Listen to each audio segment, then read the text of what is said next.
บากุ้งขอถามพี่ๆคนไทยเนี่ยว่าการที่ด่าเจ้าหน้าที่หรือว่าด่ารัฐบาลอยู่ประเทศไทยนี่มันบ่ผิดกฎหมายบ่พี่น้องประชาชนธรรมดาคนไทยนี่ผู้ใดรู้พี่มาบอกเบากุ้งเนี่ยมันพี่น้องสิผิดกฎหมายอิหยังก็แนวบ่แม่นสิคือสปปลาวบ่แม่นสิคือกฎหมายประเทศลาวมีแต่อยากฆ่าอยากแกล้งมีแต่อยากจับอยากอิหยังทั้งนั้นแหละเวลาถูกเว้าเวลาถูกประชาชนเว้าว่าให้นี่อืมโดยเฉพาะถ้ามีเรื่องใดดังๆเรื่องแบบบ่ค่อยแรงแหน่ก็เอาไปแบบขอโทษผู้เฒ่าบ่ถึงการอืมเกียรติใหญ่เนาะเพราะว่าประชาชนเว้าให้มันเสียเกียรติเสียศักดิ์ศรีเดะ เนาะถ้าเกียรติใหญ่ปานนั้นมันสิมาบริหารหยังวะเอาคนที่เขาเฮ็ดเพื่อประชาชนโดยแท้เนาะให้ยกตัวอย่างเลยอะสมมุติว่าคนในครอบครัวเราผิดกันด่ากันจังซี่ล่ะคือแบบในคลิปเลยล่ะเอออ้ายน้องผิดกันอ้ายไปแจ้งตำรวจมาจับข้อหาหมิ่นประมาท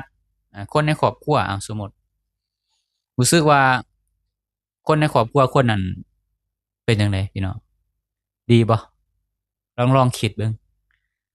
ผิดกันคนในครอบครัวผิดกันนี่นะแล้วก็ไปแจ้งตำรวจมาจับคนในครอบครัวนี่ข้อหาหมิ่นประมาทหยังก็แล้วแต่บ่เอาแบบเบาๆบ่ต้องหนักๆคนในครอบครัวถ้าเฮ็ดจังซั้นเป็นจั่งใดรู้สึกว่าคนแนวนั้นเป็นจั่งใดหรือว่าคนในครอบครัวคนหนึ่งเว้าบ่ได้สมมุติเนาะเวลาเอื้อยน้องเว้าแล้วก็ตีเอื้อยตีน้องเป็นจั่งใดรู้สึกว่าคนๆนั้นเป็นจั่งใดนั่นแหละคิดเอาเอง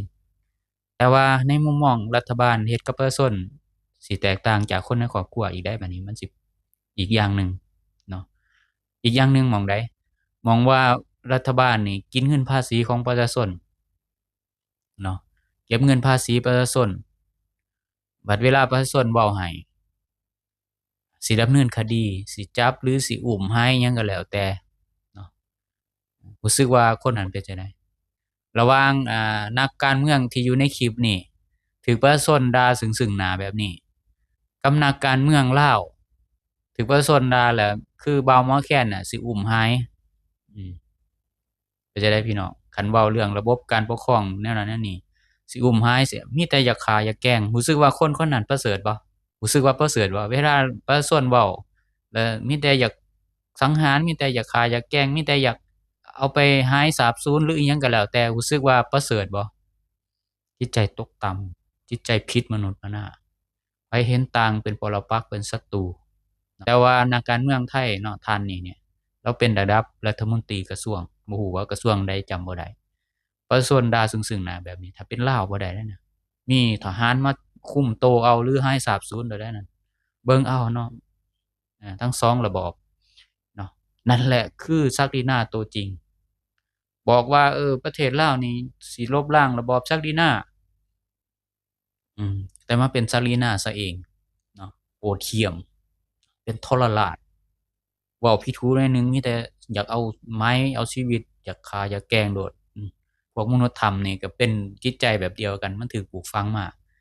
อืมมีแต่อยากฆ่าอยากแกล้งได้มันมาคอมเมนต์นี่เว้าผิดหูนี่บ่ได้เดะประเทศลาวเป็นประเทศที่แบบใช้ปากด่ารัฐบาลแบบผิดเทียบเท่ากับก่ออาชญากรรมเข้าคุกหนักอืม ถูกประหารชีวิตโดยโดยการเอาไปหายสาบสูญหยังก็แล้วแต่หนักเดะกฎหมายประเทศลาวใช้ปากซื่อๆนี่หนักเดะพี่น้องคือเห็นหลายคนหายสาบสูญเห็นบ่เบิ่งแล้วมันเป็นรู้สึกว่าเป็นบุคคลประเสริฐบ่มันเป็นคนนิรคุณนิรคุณต่อประชาชนมันสแตกรากเลือด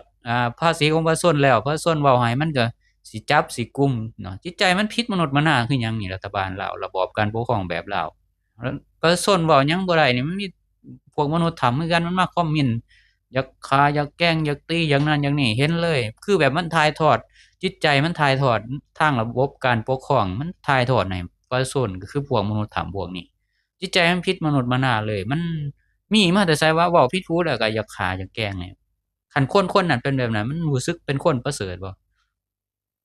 มันคือผีคือมารอืม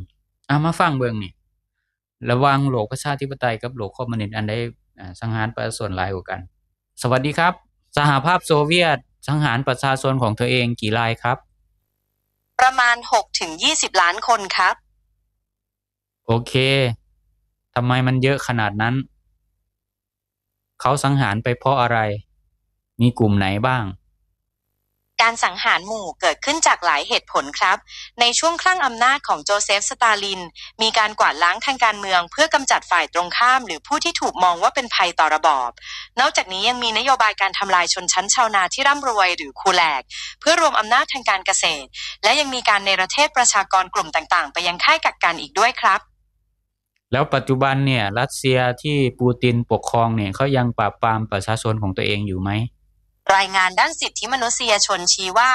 รัฐบาลรัสเซียยุคประธานาธิบดีปูตินยังคงปราบปรามและควบคุมเสรีภาพของประชาชนโดยเฉพาะกลุ่มต่อต้านสงครามนักข่าวและผู้ประท้วงทางการเมืองอยู่ครับผ่านการจับกุมการใช้กฎหมายที่เข้มงวดและมาตรการเซ็นเซอร์ต่างๆแล้วพวกติ่งรัสเซียที่เขาแบบชมรัสเซียดีอย่างนู้นอย่างนี้เขาอยากให้ประเทศของเขาปกครองแบบรัสเซียใช่หรือไม่ความชื่นชอบต่อรัสเซียของผู้สนับสนุนแต่ละคนอาจมีเหตุผลที่แตกต่างกันไปครับบางคนอาจชื่นชอบประวัติศาสตร์วัฒนธรรมหรือนโยบายทางภูมิรัฐศาสตร์บางส่วนอาจเห็นว่ารัสเซียเป็นขั้วอำนาจที่ท้าทายตะวันตกและชื่นชอบผู้นำในแบบที่เข้มแข็งแต่ไม่ได้แปลว่าทุกคนที่สนับสนุนจะอยากให้ประเทศของตัวเองมีการปกครองแบบเดียวกันนั้นเสมอไปครับเพราะแต่ละคนก็มีมุมมองและความต้องการที่หลากหลายต่ออนาคตของประเทศตัวเองครับโอเคเข้าใจถ้างั้นไปต่อที่เหมาเจ๋อตุงเขาสังหารประชาชนของตัวเองกี่รายครับสำหรับเหมาเจ๋อตงมีการประมาณการว่ามีผู้เสียชีวิตจากนโยบายต่างๆในช่วงเวลาที่เขาครองอำนาจหลาย10 ล้านคนครับถ้าพูดถึงตัวเลขของการสังหารโดยตรงจากนโยบายทางการเมืองและการกวาดล้างต่างๆก็มีการประเมินไว้ว่าอาจจะอยู่ที่ประมาณหลักแสนไปจนถึงหลักล้านคนครับในช่วงการปฏิวัติวัฒนธรรมและแคมเปญต่างๆครับโอเคเขมรแดงเท่าไหร่ครับภายใต้การปกครองของเขมรแดงในกัมพูชา